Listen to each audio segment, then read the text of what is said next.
Hello, everyone, and welcome back to Cricket Unfiltered. I'm Menners. I'm joined by Paul Dennett. We're recording this live straight after the Sixers have knocked out the Adelaide Strikers. The Sixers march on to the final against the Scorchers in the Big Bash. Paul, what a match we have seen unfold. Yeah, thoroughly entertaining game. And what about Hayden Kerr? Promoted to opener and played a sublime innings that really, the fact that he's taken loads of wickets in this competition as well, it's an emergence of a potential future star. Absolutely. 98 not out. He shepherded the Sixers over the line while his teammates have been dropping like flies before the game. And then during the game, Jordan Silk injured himself. Stephen O'Keefe injured himself. So the Sixers are the walking wounded. And I was listening to the Grandstand Cricket podcast with Ed Cowan this week. And he said that Hayden Kerr opens the batting for Sydney Uni and the Sixers probably need to push him up the order. And well, they did it, and he played one of the most stunning knocks in BBL history. Paul, I'm calling that the greatest win in Big Bash history. I mean, the Sixers had no right to win that game. The Strikers win 6 in a row, and wow, what a performance. Yeah, it's very, very big. I'm not sure it's the greatest win in Big Bash history, but it's certainly up there. And the other thing, Hayden Kerr is the only one of the 11 not to pull a hamstring during the game, which is quite impressive as well. Apparently, it's just Hayden Kerr playing in the final. Yeah. Hayden Kerr and Steve Waugh are going to open the batting. Yeah, Hayden Kerr and Jake Carter filling all 11 positions. So look, Paul and I probably chat about a few bits of news, but so the Sixers now play the Scorchers in the final. The Strikers batted first today. They made 167. They were sent in by the Sixers. They lost a few early wickets. Carey was out for 1, Short out for 6, Travis Head out for 3. Some good bowling by O'Keefe and Abbott, but then Cobain and Wells and then Renshaw combined to get the Strikers to 167. So, that was a pretty good performance with the Sixers. Their bowling is less affected by COVID and injuries. It's one of my pet hates, actually, what happened in this game, that after 4 overs, Sydney Sixers were well on top, and they then brought the spinners on, and Ponting in commentary, who I rate very highly, but he said, this is what sides tend to do now, that bring the spinners on, put all the field back and really try to rush through a few overs. But putting the field back at that point was a mistake. There's no two ways about it, that if they'd kept the field up, then the pressure that the Strikers would have been under, it may well have led to a couple of more wickets. Instead, they were able to consolidate, take plenty of easy singles and work their way back into the game. I've seen it time and time again over the years in 50-over cricket and 20-over cricket. You need to keep the field up. And if they hit a couple of audacious fours, you can always put it back. It's not the end of the world. But I think it was poor tactics on behalf of the Sixers, and it let the Strikers back into the game. Yeah, you sent me a message during the game, and I've been sort of thinking about it. And look, I think you're onto something. It's interesting that every team seems to drop the field back as soon as they can. But you're right. I mean, there is something to let's see if these guys can hit through or over the field. And you're right. If they're good enough to do it a couple of times, then you can drop the field back. So I actually do see where you're coming from. Especially given it was O'Keefe that was bowling the over. And, one of the finest T20 bowlers going round. His performance this year has been exceptional. His economy rate is right up there with amongst the best in the tournament. So, it was I understand the human nature feel of it. You think, all right, put everyone back. And if they want to get a few singles, we'll probably get 1 or 2 dot balls. We'll get out of this with 4 or 5 off the over. That's a win. And it normally is. But when you've got a side 3 for not very many, you're on the verge of blowing them out of the game. And so Enriquez, like almost every captain before him, didn't take that opportunity. But I bet you Ian Chappell would have, or Shane Warne, some of those more aggressive captains probably would have. So, yeah, it was a good bowling performances by the Sixers, but a good finish by the Strikers. And then chasing 168, I mean, Avendano opened the batting with Hayden Kerr. Jake Carter was at 3, Enriquez 4, Christian 5. None of them really did much until Sean Abbott came out to join Hayden Kerr, and then it became more than just a one-man show. Sean Abbott smashed 41 off 20. I mean, that was scintillating batting, and it's just what the team needed, not just for the run rate, but I felt Kerr, needed someone to just take the pressure off him from a few overs. Oh, Abbott played superbly, and it was funny. Kerr played one of the best innings in the history of the Big Bash. His first two balls were pretty ordinary. He jumped down the track to the first one off John O'Wells, missed it and should have been stumped, but wasn't. And then next ball got a leading edge that somehow kind of found its way to safety, and they got two. So it was a pretty nervous start. But from then, he started to strike the ball with great authority, and you could tell in commentary how impressed Ricky Ponting was with just the crispness of the way that he was striking the ball. It was really enjoyable to watch. I know we normally do the questions at the end, but just because Mike Viney's put up one that makes sense at the moment. Paul, does the 4-over power play exacerbate the safety first bowling strategy? Well, I think it kind of does, because they've got the choice to actually put the fielders back. If it had been a 6-over power play, then they would have had to keep the fielders up in the circle in those two. And so it's also noteworthy that when they eventually did have to bring the field in later on in the innings, that's when the next wicket fell. That they kind of that's what often happens when the surge occurs. That sides do sort of squeeze. And an aside that I've said this before, I'm happy with the surge now. I've kind of got used to it, but I wish they'd go back to the full 6-over power play and a surge and give us 8 overs of power play. I think that'd be more entertaining.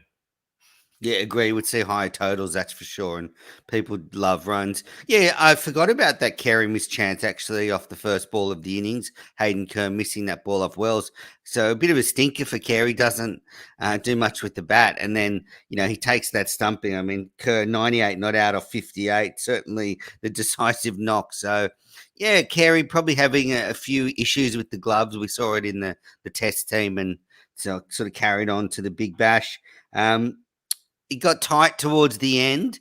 What did Sixers needed 13 off the last over, and they got there off the last ball, hitting a 2 that was misfielded and went to 4. So just such a brave performance, Paul. I mean, this Sixers club, they could have just thrown the towel in and sulked, but they're somehow in the final, and a chance at 3 titles or three titles. I'd love to see a graph of WinViz in that final over. It would have been going berserk, because I think as the over began, it was pretty evenly poised, I reckon, probably about 50-50. And then there was the wicket, and then Dwarshuis came out. And that was one of the things that Sydney probably got wrong, that Dwarshuis, who played so magnificently the other night, coming out in the final over, would have been nice to see him promoted up the order, I think, instead of some of those others. Although probably I might have said that about Kerr as well. So they certainly got it right with Kerr. He got run out without facing a ball. And what was it then? They needed was it 11 off 4 or something like that? And it felt that the Sixers were gone, really. And Kerr got them over the line. And that massive 6 over mid-wicket. Well, it was the one that was almost caught on the boundary by John O'Wells, wasn't it? That he leapt through the air and almost managed to flick it back in. So yeah, it was a thoroughly entertaining game. We'll talk about the Big Bash and how it's gone as a tournament, but I know that my friends weren't watching; they were all watching the tennis. But I was thoroughly enjoying it, and it'd be interesting to see what the ultimate TV ratings were, because it deserved a good crowd. So I think we've probably got the 2 best. There was only, by the way, there's only 11,000, not even 11,000 people in the ground tonight for that game, which is a disappointing crowd. Obviously, you take COVID factors into it. I think if Steve Smith had been playing, you could probably add 4,000 or 5,000 onto that. So they probably missed out there. But I mean, 10,000. I mean, that's not a great crowd. I give them I don't care. I think that. I excuse them. What I'm trying to say is, let's wait till next year, when hopefully the world is normal, although I wouldn't put my house on it. But I just think that there are so many people who are just thinking, I don't want to be on public transport at the moment. I don't want to be in a ground where I've got to go to the toilet and there's going to be crowds inside. And especially given the feeling that maybe in a couple of weeks or in a couple of months, things will subside. But with hospitals overflowing, I just think there are plenty of people who are just totally not considering going. And I think that if the world was normal, that they would have got 30,000 there tonight. Yeah, it's a good point. But yeah, so the Scorchers start massive favourites for the final. I mean, that the Sixers definitely the second best side in the competition behind the Scorchers, but the Scorchers, with their only main injury concern being Mitch Marsh at this stage, I mean, you never know. Like, we could wake up tomorrow and half the Scorchers side is ruled out because they've all got COVID. But obviously, let's hope that doesn't happen. Yeah, But just as it stands at the moment, while we record this, you'd have to say, as the current lineups stand, the Scorchers go in as massive favourites. I agree they go in as favourites, but I don't think anyone goes in as massive favourites in the Big Bash. I think the competition is still fairly tight, and I think that the Sixers are a pretty good side. So I think that the Scorchers go in as favourites, but I think it's more of a 60-40 sort of favouritism rather than an 80-20 favouritism. Yeah, it's just of the 11 players that played in the last game against the Sixers for the Scorchers. So of the Scorchers 11, 9 of them are international players with international experience. So you've got, Inglis, Patterson, Mitch Marsh, Munro, Turner, Agar, Richardson, Ty, Berendorf, the 9 players going against the Pretty Sixers, which impressive.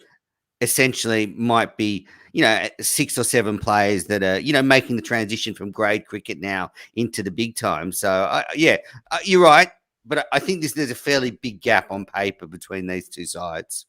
Yeah, I'd agree with that. And it's going to be interesting to see who from the Sixers is fit. Like, I mean, O'Keefe, you'd think hopefully will be fit. He went off with a bit of a calf complaint, but that might have been just a precautionary measure. I think he's quite key. But I think any side with O'Keefe and Lyon in it, it is going to be pretty effective. And whoever wins, they will take the lead, because they've each got 3 titles, and it'll be the winner will go to 4 as the most in BBL history. So at this stage, it's a very fitting final, as it was last year, between the 2 most successful franchises in the tournament's history. Yeah. Now, I don't know if I want to talk about the whole Steve Smith situation, Paul, because, it's driven me mad. I've even been looking through the law books about how we could bring back the death penalty to, apply that to people that have let this happen. So I think I've kind of lost my mind about the whole thing and lost perspective. But I find the whole situation wholly unsatisfactory that Steve Smith was not playing. You can go through all the details about it, but in the end, would the IPL let Virat Kohli sit at home while it's going on? No. This is a huge mistake. This is a massive fluff by the administrators, and I think heads have to roll, and this can't ever be allowed to happen again. I agree. I just think it's madness that the thing that annoys me a little bit is that people outside of Sydney are making the point, it's always it's the people from Sydney who are complaining. And I would guarantee you that if this was, if Steve Smith was traditionally a Perth Scorchers player and this was happening, I would be just as vociferous in saying he should be allowed to play. I like the Sydney Sixers to win, but it doesn't bother me that much either way. What I like far more is for the Big Bash to succeed. I want it to be a really successful tournament, as it was 4 or 5 years ago, and as I think it will be again, to bring in new fans, to be a wonderful adjunct to the summer. And to have Steve Smith available and not playing, regardless of which team he's playing for, is massively disappointing. And I understand the laws and all those sorts of things, but I think that when you pull back and look at it from the big picture, as you said, it wouldn't happen in the IPL. It shouldn't have happened here. They should have just said, we're not going to send it to the 5 other states to make decisions. We are going to just unilaterally say it's in the best interest of the Big Bash that he plays. Away you go. Yeah. As I said, I'm ropeable about it. I mean, it went to a vote of the 6 state CEOs. 1 voted in favour of it, probably the New South Wales CEO, Lee Jamon, and then 5 voted against it. So, I mean, they obviously don't have the best interests of the game at heart, more their own self-interest. So, look, I think we should move on, because I think we could talk about it for hours, because it's so frustrating. But in the end, what annoys me is There would have been three big games that could have been headlined by Steve Smith, and I'm gonna just have to cool my jets a bit on the Big Bash for a while because I feel like it's just ripped my heart out that the administrators can let this happen. If you're following closely over the last 3 years, this tournament, every year is desperate for star power, and then they just fluff this. I mean, Alistair Dobson, the head of Big Bash, he should have just not allowed this to happen. Nick Hockley, again, should have not allowed this to happen. Just a disaster. Absolutely. And imagine if you could go back to the TV negotiations back 3 years ago when they with much fanfare signed that deal for, what was it, 1.1 billion over 6 years. And if you'd sort of said, oh, by the way, guys, what would happen in a situation like this? We would, as the TV networks who are shelling out this enormous amount of money, we'd like to make sure that you're going to get the best players playing. They would have fallen over backwards to say yes, yes, yes, yes. Instead, next time the TV rights are up for negotiation, this is the sort of thing that networks would think about and think, well, maybe we won't pay so much. And then the states who all said no, it'll filter down to them. They'll get less for it. It's harming cricket in the long term. And I just think that's really disappointing. Yeah, and look, the players are not happy about it. They've all been very vocal. So, they've given the players something to put in their back pocket of where the administrators really messed one up. And look, let's move on. Is there anything you want to add to the Big Bash? I wouldn't mind quickly touching on the Australian squad that was announced for the Sri Lankan T20 series. No, we'll happily going on to that. What did you think about the fact that Mitch Marsh is being rested? Is that a little bit strange? So I think the reasoning is Mitch Marsh and David Warner are just being given some time off ahead of the Pakistan tour. So that's obviously a bubble fatigue issue. I'm surprised Mitch Marsh is a lock for the Pakistan tour, but I guess, he was part of the Ashes tour and he backed up Cameron Green. So, I mean, Aaron Finch has retained his spot as captain, surprisingly. All the usual faces are there. Travis Head comes in. Moses Enriquez comes in. Ben McDermott comes in after being named Big Bash player of the tournament. All the other players remain from the T20 World Cup. So no real surprises. Jai Richardson comes in. He wasn't part of the T20 World Cup squad. And actually, conversely, Jai Richardson's not going to Pakistan. He's taken himself out of the running. He and the selectors and the people that manage him said he's not going to Pakistan. He's going to stay here where they can manage him better. So, look, I think that's a good squad against Sri Lanka. Now, I did note you said... were you being sarcastic or just passive aggressive when you mentioned that Aaron Finch has been retained and you added the word surprisingly? Well, I'm just, he's been carrying injuries throughout the Big Bash. He hasn't looked particularly fit or in form. And I mean, I'm not surprised they picked him, but I'm just not sure how long it can go on for until he, shows some of the glimpses of the Aaron Finch we used to see a few years ago. I mean, I think you're being harsh. I think that he averaged, I'm looking at it now, he averaged 39 at a strike rate of 130 and was comfortably, not that you had to beat much, the Renegades' best scorer. He scored 386 runs. Their next highest was 231. Not too bad. It's pretty good. Yeah, I know. He just didn't look to me like it doesn't look to me like an international player anymore. Maybe I'm wrong. Well, I mean, on that basis, then, I don't know what the players around him have done, but you're basically saying none of them would look like international players. That seems just seems far too harsh to me. Anyway, but I mean, good to have Travis Head get a go again. Moses Enriquez. I can't imagine Sri Lanka causing us too many headaches at home. No, I don't think so. Although they did have some signs of that they were doing better than expected at the T20 World Cup. They went in there with very, very low expectations. I mean, they weren't even in the main group, but they showed a bit. So hopefully they can show a bit. But yeah, I mean, in Australian conditions, they're going to find it difficult. But yeah, you never know. You never know. Anyone from the Australian squad you're particularly keen to see do well? I'd like to see Aaron Finch do well. Same. I mean, I like the guy. I mean, I hope he comes out and scores 300s and I'm just just trying to pull up. scampers between the wickets. He's quick between the wickets.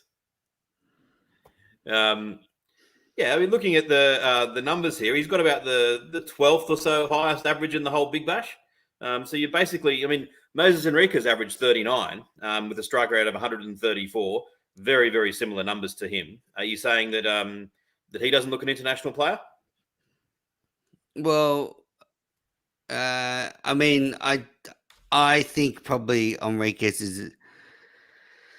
Yeah. I mean, no. On those figures, I still think Enriquez is an international player, and Finch, I think, is not as the same as he was a few years ago. Yeah, I don't think he's quite as good as he was a few years ago, but I think that those figures aren't too bad. Anyway, so I think that at this stage he would need to have a shocking run of form to not be the captain in the World Cup. So I think he'll be the captain, I'd say. We're stuck with him. No, I mean, he's a good leader, but I'm just not sure he's in our best 6 T20 players anymore. Batters. So I watched the movie documentary Shane last night, Paul. Yeah, I saw your tweets. So it was given a big screen debut. It's a documentary about Shane Warne, and now it's on Amazon Prime. And so it was about 90 minutes. And one thing that it brought back to me was the sheer joy of living through Warne's career. I mean, I was lucky enough to be at the SCG for his Test debut. He took his 300th wicket at the SCG. Just watching his career on television and up close was just a joy. And the documentary certainly brought that back. Yeah, I haven't seen it yet, and I could imagine how it would do that. And I think that what you're next going to say is something that I'm going to emphatically agree with, and that is that it needs to also have the tough questions asked. And I think that sometimes Warne he's surprisingly candid about quite a lot of things, and that then can possibly give the veneer of that it's all totally candid and everything's on the table. But there are certain topics that if you were going to be interviewing Shane Warne, that you'd be very nervous in raising. And for example, the situation surrounding his positive drugs test in the 2003 World Cup and the comments that were made, the judgments that were made around that. It would take a bold interviewer or a bold documentary maker to really raise them and ask the questions that are sort of uncomfortable. And I think he'd probably walk out. Yeah, so it was sort of, Warney was in on this. So, look, they had access to his ex-wife, his children, lots of, cricketers. Bizarrely, there was Ed Sheeran and Chris Martin talking about his career. I mean, I didn't know who Ed Sheeran was for the first time he came up with who this guy with orange hair, talking about cricket. So it was bizarre. And they do sort of touch on a few of the issues, but it's very sanitized. I wouldn't say there's any real probing. So you're not going to get it's certainly not a multi-dimensional look at his career. It's a very sort of shallow look at it. And a couple of things annoyed me. So they're talking about when Warne, was caught cheating on his ex-wife in 2005. And his daughter is, really emotional, crying, saying, what it was like to see her dad like that. And then they cut in something which clearly recorded about something else completely out of context of all the kids saying, oh, he was always there for us, which was nothing to do with that situation at all. So that kind of irked me because you could tell then, okay, what else are they sort of shuffling around? But I think if you just want to sort of relive bits of his career and not look too deeply, it's not too bad. So I gave it a 6.5 out of 10 because it was very enjoyable. But as I said, it's not multi-dimensional. And I don't mind it if that's all it purports to do. That sometimes if they just sort of said, look, here's the career of a player. It wasn't perfect, but we're basically going to just bring back the joy of that player's career. And we're not heavy hitting or anything else like that. That's fine. But if it's kind of marketing itself as like this is the no hold barred definitive, then they've got to go through the unpleasant stuff. Not so much about marital affairs. I couldn't care less about that. I'm talking more about the stuff that directly related to cricket. Yeah, and they get into the bookmaking stuff. So look, if viewers, listeners, Paul. Go and watch it. I'd be interested in your feedback. One thing that I guess, I think some people, younger than us, maybe who didn't live through his career and just have seen the highlights and, hear him on the TV now and saying crazy things it should never be forgotten, how great he was on the field. And the fact that, when he used to come on to bowl, effectively, the nation used to stop. I mean, Warren bowling was an event, and you don't have that now. I mean, it was truly spectacular, and that should never be forgotten. I agree, and I also think that the level of supposed craziness that people ascribe to him now is vastly overdone. That I still think that 4 out of 5 topics he makes good sense, and he's a very good commentator. It's just that the 1 out of 5 that he kind of goes a bit left field. It's in a strange way, like his vendetta against Steve Waugh and John Buchanan and a few of these things like that. You just think you should just let those go, and you'd be far better for it. And occasionally when he goes a little bit silly, but on the whole, at his best, I think he's one of the best commentators. Mm. All right, so I've got my good day, bad day from Cricket Daily for you, Paul. So, Yep. Bad day, the David Lloyd Bumble impression by Harry Conway. I've had enough of that. The networks have got to stop trotting it out. Conway's been doing this Lloyd impression for years now. Conway needs to get some new material. So, Harry Conway, you need to get to the comedy writing room. You've been knocked out of the Big Bash now, so you got plenty of time. You need to find some new material because I can't hear that again. So that's my bad day. You're hearing it again for the nth time. The vast majority of people would have been hearing it for the first time. I would put it to you that your knowledge of Harry Conway is a bit more detailed than the average cricket fan. He's done it on this podcast 2 years ago. He did it. Well, yes. I mean, and this podcast listenership is vast, but there are presumably some people who haven't heard that podcast. Yeah. Well, it's annoying. And good day. So moving on to women's cricket, Grace Harris, who has been included in the Australian Women's World Cup squad for the 50-over World Cup that's taking place in New Zealand next month. Grace Harris, who I just think brings a new dimension to the team because she's such a powerful, aggressive strike player. I think she molds really nicely with some of the more classical players in that top order. So yeah, good day, Grace Harris. She's been on this podcast. She's an absolute corker of a person. So great to see her being rewarded for fine performances over a number of years. Good call. Now, I didn't realize we were still doing good day, bad day, because that might then entail me doing a stat of the day, but I don't have one. So I might let the start of the day. I'll let it go through to the keeper from now on. I just sort of had that. I just wanted to criticize the Bumble thing. So I thought, okay, I found something bad. I got to find something good. I told you, good day, bad day is only an excuse to do bad day. I get that. Yep. And I support that. Good. So the Women's Ashes continues. So if you're listening to this, probably the test is underway.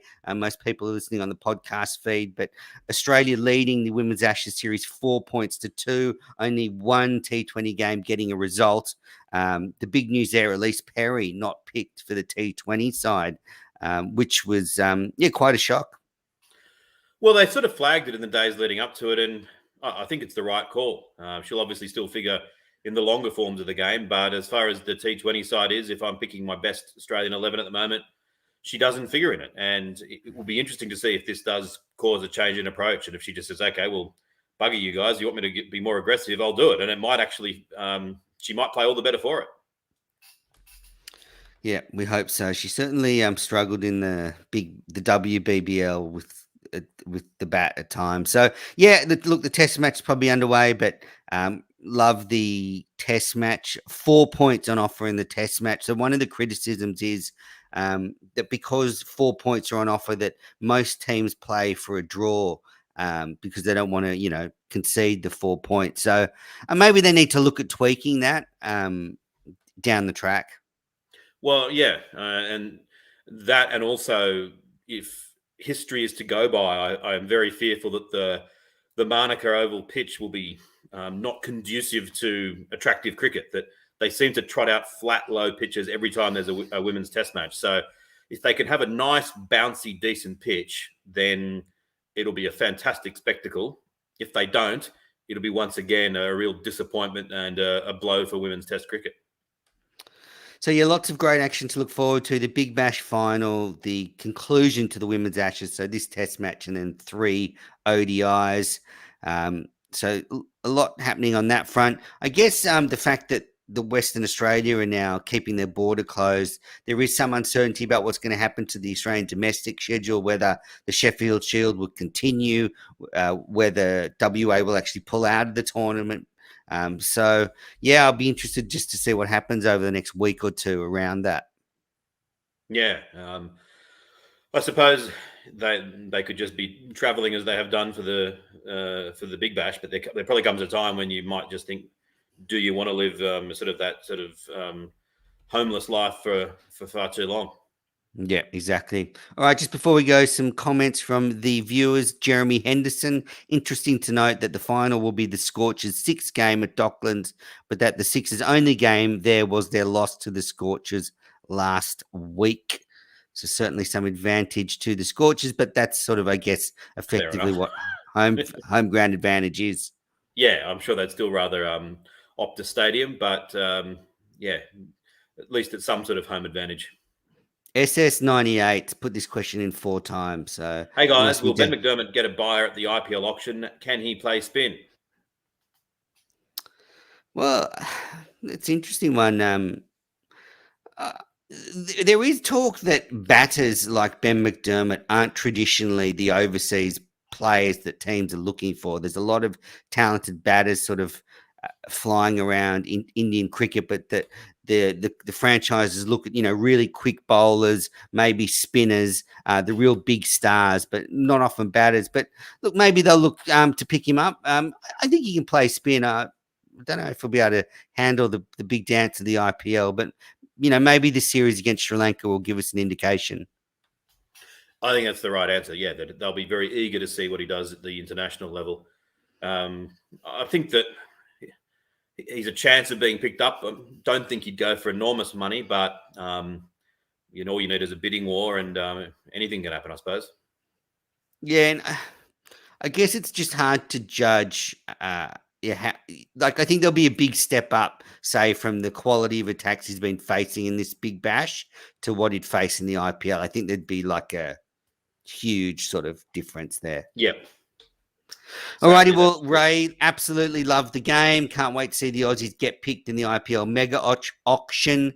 Thanks everybody for watching and listening. Paul, anything before we go? No, really enjoyed tonight's game, and hopefully the final lives up to its billing as well. That's right. All right, everyone. Thanks for listening.